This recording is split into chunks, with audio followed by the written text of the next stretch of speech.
The Lazy Girl's Guide to Training for a Half Marathon. When the temperatures dip this low, it's easy to let our lazy girl ways get the best of us. What we need is a goal. It should be attainable, yet not too easy. It should have a clear finish to ignite accomplishment. The perfect choice, the half marathon. 13.1 miles of pain, sweat and glory. Nothing has a clear finish quite like a race.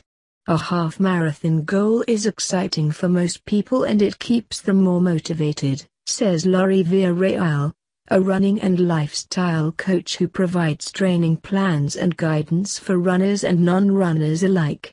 While a 5K is doable for most, a half takes real commitment and offers bragging rights.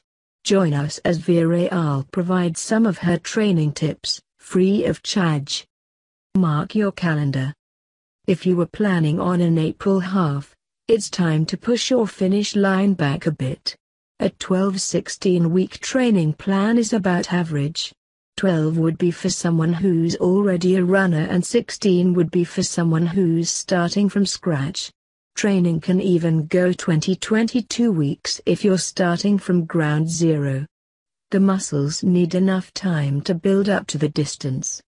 Schedule in runs. The best part about training for a half is that it doesn't take over your schedule. Depending on your level of activity on a normal basis, do you cycle, even walk a lot? You can get by with 1-3 runs a week. 2 days is average, but you will see more improvement with 3. If you can log in 3 runs, Villarreal recommends 1 long run, 1 short faster run, either intervals or tempo, and another short run at any easy pace. On busier weeks, skip the easy jog. Go part of the distance. A common training mistake is running the full distance of the race as your longest run. You don't need to do the full distance before the event because it actually wears out your body.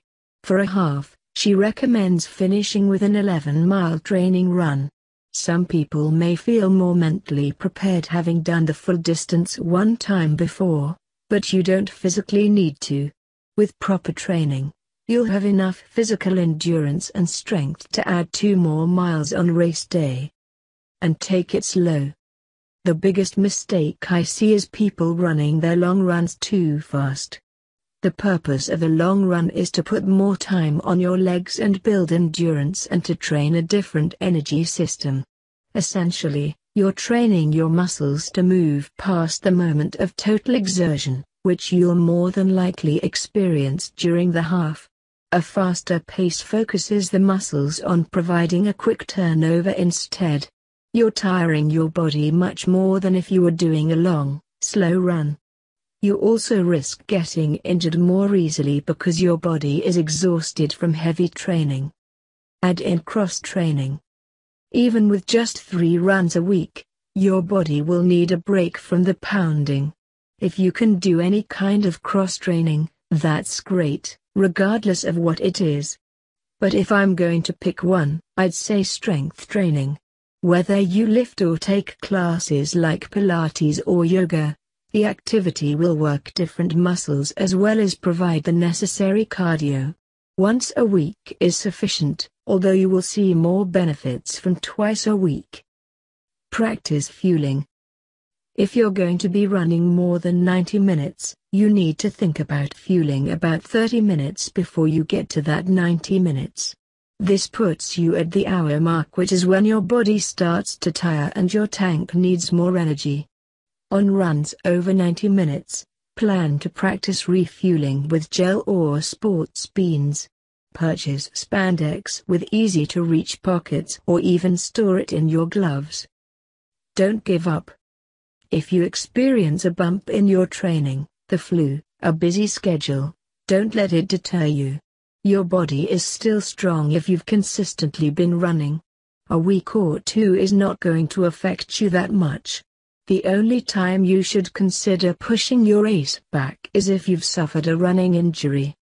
You have to scale back on training quite a bit and it can take a while to get yourself back to where you were. A summer race may be more realistic.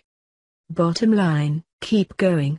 Training for a half marathon is a lot about mental preparation as well as physical. It's important to keep yourself positive and work on taking little steps at a time and listening to your body along the way.